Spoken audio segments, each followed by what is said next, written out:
Today we're creating a cityscape collage.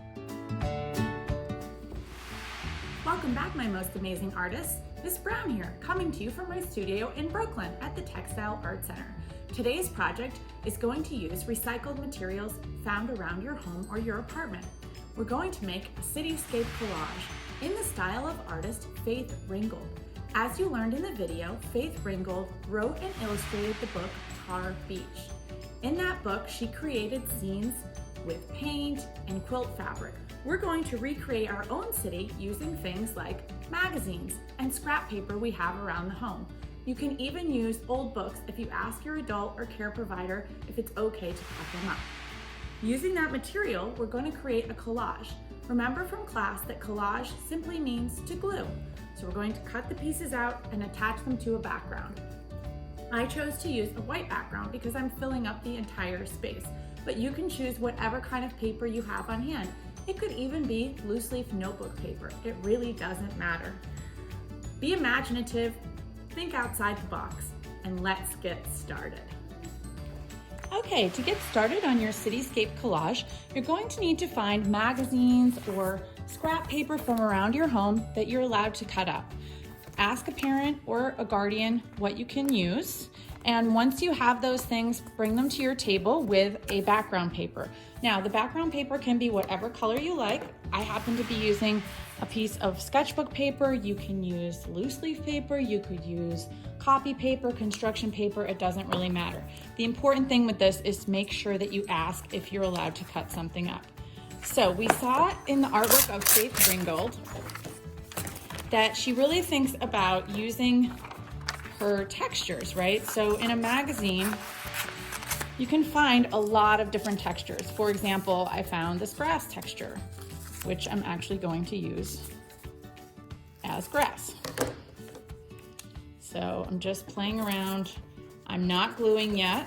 Again, this is really important. I know we've talked about this numerous times, that it's a really good idea to plan before you glue. So I'm just going to cut out a bunch of rectangles, and I think this is going to become part of my street. I think my city is going to be a city with lots of grass, because one of the things right now that I really want to do is go outside and play outside. So I'm thinking about that.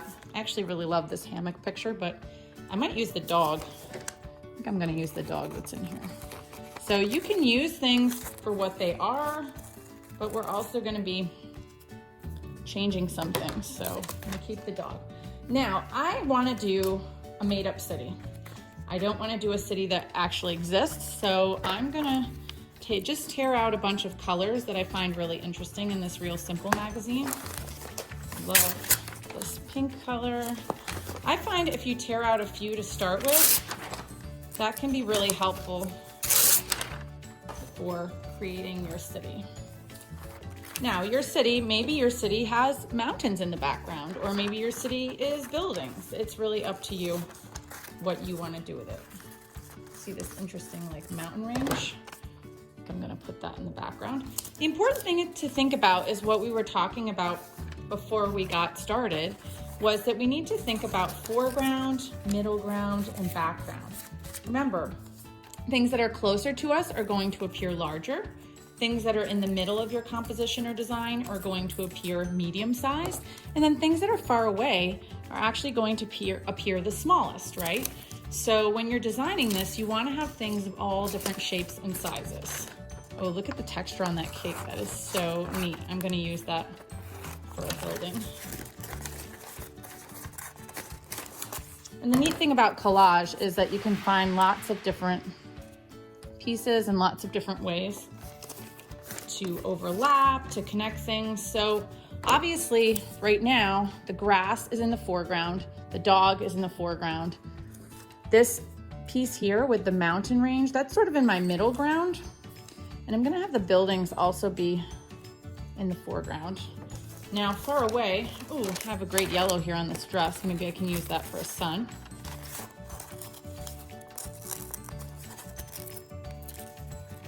Okay, so that's gonna be kind of far away.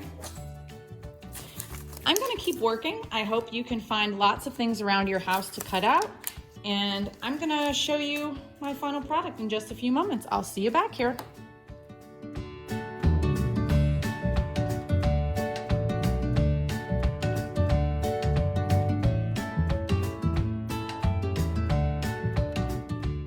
Okay, I have most of my main pieces cut out now, so I'm going to go ahead and get my glue stick and I'm going to start attaching. I haven't done any small details yet because I want to get my bigger pieces glued down first, but I do have everything planned out in the areas that I want it. So I'm going to go ahead, get my glue stick, and now I'm going to start attaching everything. I'm going to be putting the glue on the shapes, not on the background. And that's really important because if I get too much glue on the background, it's going to be really hard to make any adjustments. So I want to make sure that I'm putting the glue always on my shapes. Okay, I'm going to finish attaching this and I'll come right back. All right, welcome back. I finished attaching everything and I ended up adding a few extra things that I didn't have before. Added in some clouds, added in another shape over here because there was an empty space. And I'm wondering about this shape here that I haven't filled in, but I might do that with something else later. So now that I have everything attached and glued down, I'm gonna look and see if there's any edges lifting up. I noticed my dog, part of my grass over here is lifting up. I'm just gonna make sure everything is down securely. And now I'm gonna grab my markers and if I want my Sharpie, and I'm gonna start adding in some of the details. If you're not allowed to use Sharpie, Crayola markers are just fine. I'm gonna go ahead and start adding in things like doors and windows. What are all the different things that we see on buildings in a city? Now, even if your city is not New York City, obviously you're still gonna have some things like windows and rooftops, and you can think about the different lines that you might see in those places. I decided on this one I'm making some diagonal lines, rectangular windows, but you can do shapes in any size or design that you like for your city. Remember, be inventive. I'm gonna go ahead and add some more details quickly and I'll see you back here.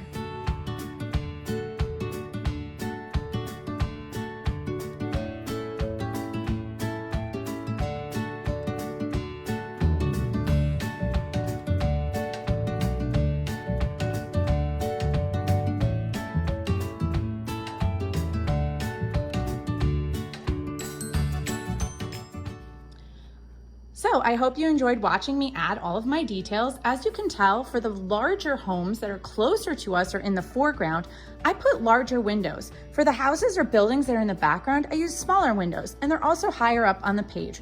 Remember, when things are closer to you, they need to be lower. When they're in the middle, they should be at the horizon line, and when they're farther away, they should sort of be above the horizon line. So I want you to get the idea of depth. Depth is something when we talk about space, what's close to us, what's in the middle, and what's the furthest away.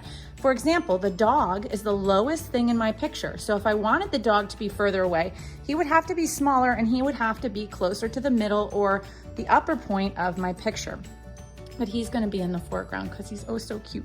So you can do this collage by using also photographs. If you have pictures of animals of your own, you wanna ask your parents if you can include those in your city, that's great too. You can also tell that the tree is really close because I made the tree really big. I found that tree in the Real Simple magazine, and that tree was really large. So I actually overlapped it in front of this house. So you can tell that the tree is in front of the house. Overlapping on this project is really, really important.